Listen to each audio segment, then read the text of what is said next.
Hi, I'm following along with Paul McWhorter's Raspberry Pi Pico W lessons, and we're on lesson 90, and he's teaching us more about the PIO state machines. The homework for today was to create a binary counter that counted up, and also to add a delay, as much delay as we could to it, or not as much delay, but a long delay to it.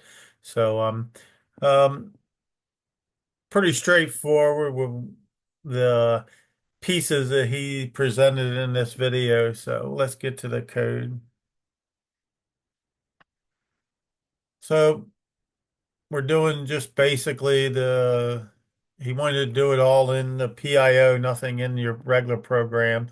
But we still had, since we're blinking LEDs, we had to have the pin, and we also had to use the PIO. You got to import the RP2 module as well.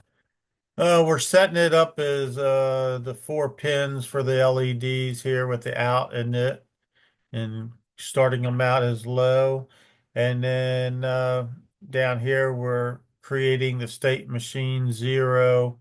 Um, my function is count up, so that I'm putting the count function there.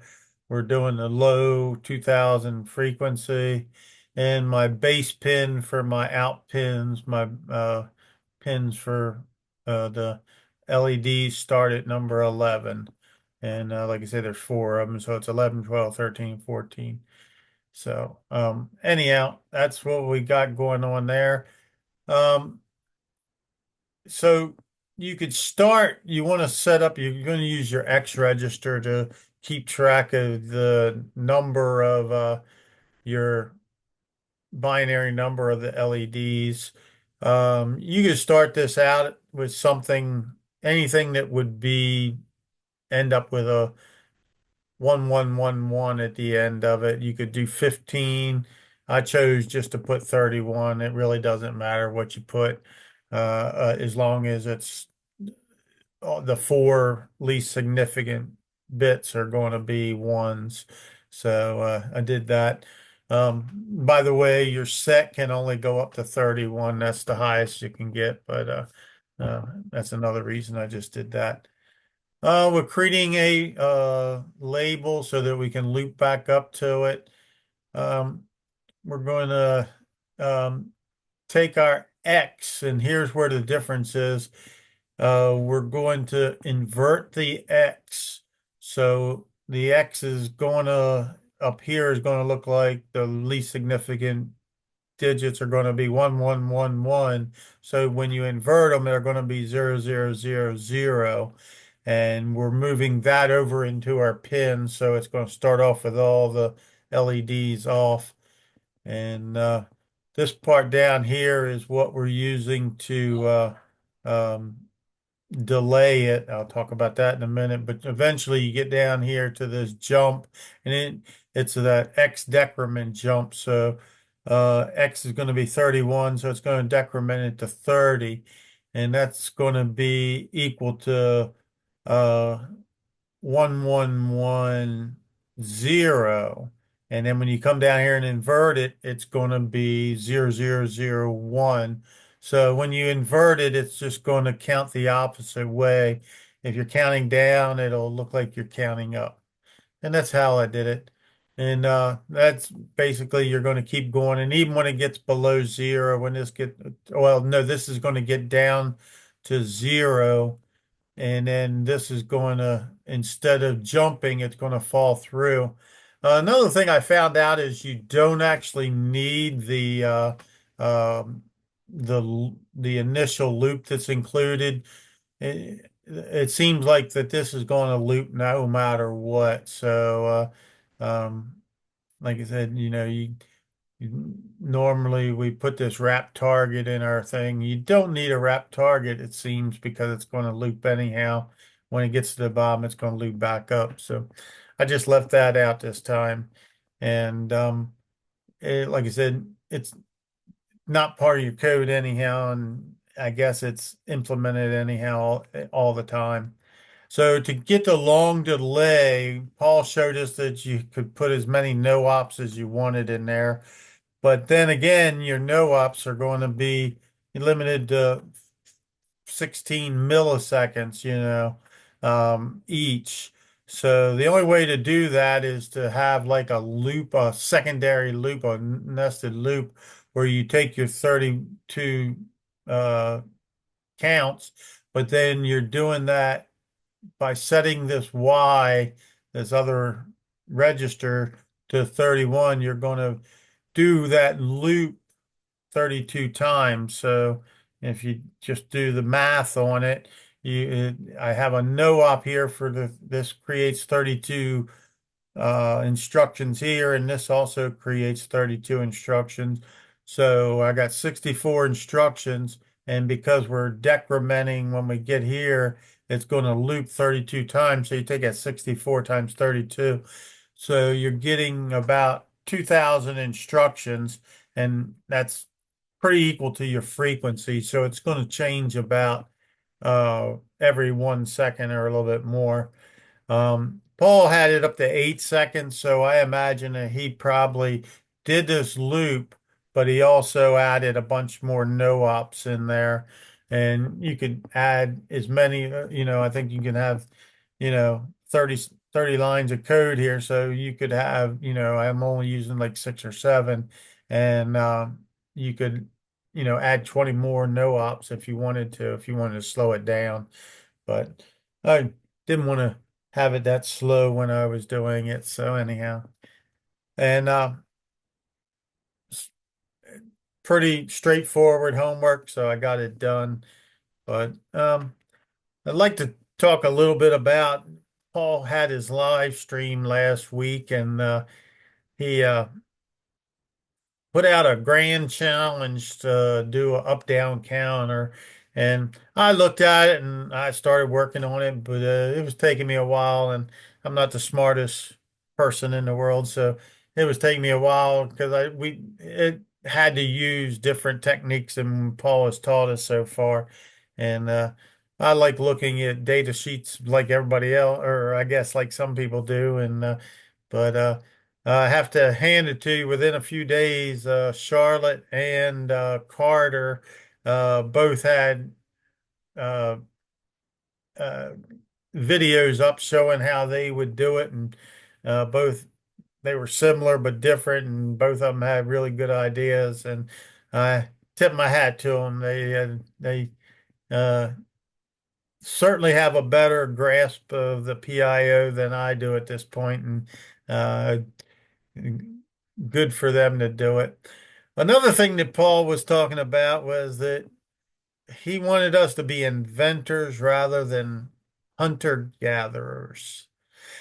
I have a problem with that because I consider myself to be a above average hunter-gatherer, and I don't think that's a bad thing. And Paul seemed to think that was a bad thing that you hunter and gather.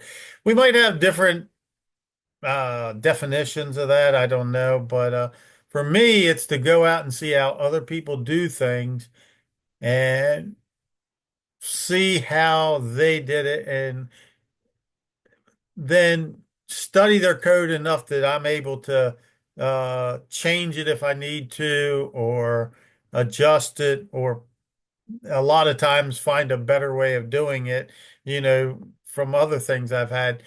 But I I do classes for MicroPython. I just did one a couple weeks ago, and I tell my students, I says, you know, being able to Google to find your answer is probably the best skill that you can have. It's better than knowing the code inside out and everything else, because somebody's already done this. So why should you reinvent the wheel? I encourage my students to be hunter-gatherers. And yeah, if you all you do is go out and copy somebody's code and don't understand it and say, "Oh, my program works," yes, that's not my definition of a hunter-gatherer. But I tell you, I think it's a great skill to have, and I just, I, I, I want to be the inventor too because I want to take everything to the next level, and I think I'd do an okay job of that as well. But you don't know what you don't know, and a lot of times if you don't go out hunter gathering along the internet, you're not going to find that out. One example is like I said. We have to have we have to uh, look at our documentation to do this. And let me get myself out of the way here a little bit. You can see right at the beginning of the PIO documentation, they're telling you right up front, here's your MicroPython examples to check out. And if you go there, you got a dozen different places to get, different things to look at.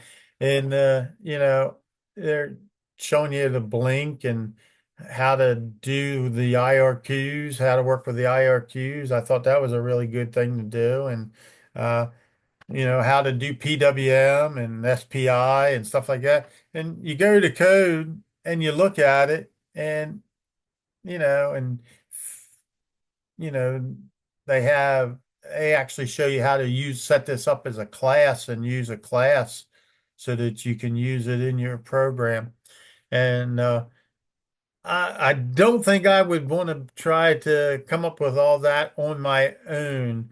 But now, if I needed to do a class on something, create a class or a module of my own for doing something else, by looking at this, I get ideas. Oh, okay, this is how they create it. The init and all that, and this is how they incorporate their PIO into it and everything.